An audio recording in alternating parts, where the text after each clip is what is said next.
Sveiki, dabar parodysiu, kaip reikia tirti viršutinę peties sritį. Dedame daviklį ant grynai tokioj koronariniai pačioj plokštumoj ir ką mes galime pirmiausia susirasti, tai yra mūsų kaulinis kontūras, kaulinis paviršius, būtent raktikaulio. Ir po truputį stengiamės mes keliauti šito raktikaulio kontūru į lateralinę pusę. Keliaujam po truputį lateralin ir mes matome, kaip raktikaulis pasibaigia, pereina grynai tokia į petinį galą. Ir vėlgi stengiuosi, kaip matot, adaptuoti daviklį ir į priekį ir atgal prisitaikydamas, kadangi mes čia vertinam jau akromioklavikulinį sąnarį ir mes matome štai sąnarinį tarpelį, kur yra štai ir kremzlinio sluoksnio ir gali būti nedidelis tarpsąnarinis diskas. Dar po truputį, jeigu aš keliausiu į lateralinę pusę, štai šitoje vietoje aš puikiai matau mūsų petinę pačią ataugą. Irgi labai svarbu su davikliu važinėti į užpakalinę dalį, kur mes pereinam jau į menties dyglį, važiuoti štai į priekinę dalį, kur petinė atauga tiesiog pasibaigia ir taip pat svarbu vertinti patį kontūrą. Ar nėra kažkokių tai papildomų sinchondrozinių jungčių, kas reiškia, kad mes turime osakromialę patį variantą. Taip pat mes galime irgi įvertinti daviklį, pasukti daviklį ne tik tai štai tokioj koronarinėj plokštumoj, bet ir pasukti daviklį ir į sagitalinę plokštumą. Kaip matot, aš esu vis dar ant petinės pačios ataugos. Irgi vertinu, kad kaulų kontūras visur tolygus, aiškus.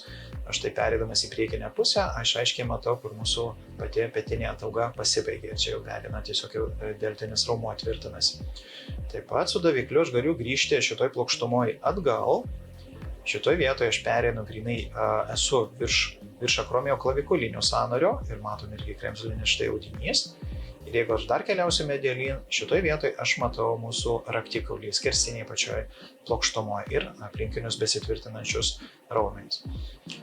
Kaip ir kartojau, šitos dvi projekcijos reikalingos tam, kad atpažinti osakromialę projekciją. Grįžtam atgal į koronarinę pusę, į koronarinę pačią plokštumą.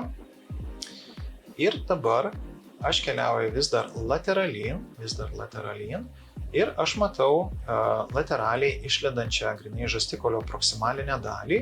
Matau štai pati petinė atauga ir matau išlendantį rotatorių čia, kaip taisyklė, tai yra mūsų supraspinatus pati sausgyslė. Ir kaip matot, vėlgi aš su riešu fiksuojusi prie paciento kūno.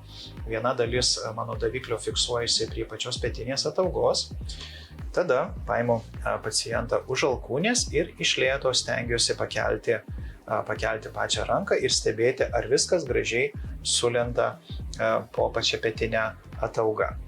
Atlieku kelis kartus šitą manevrą.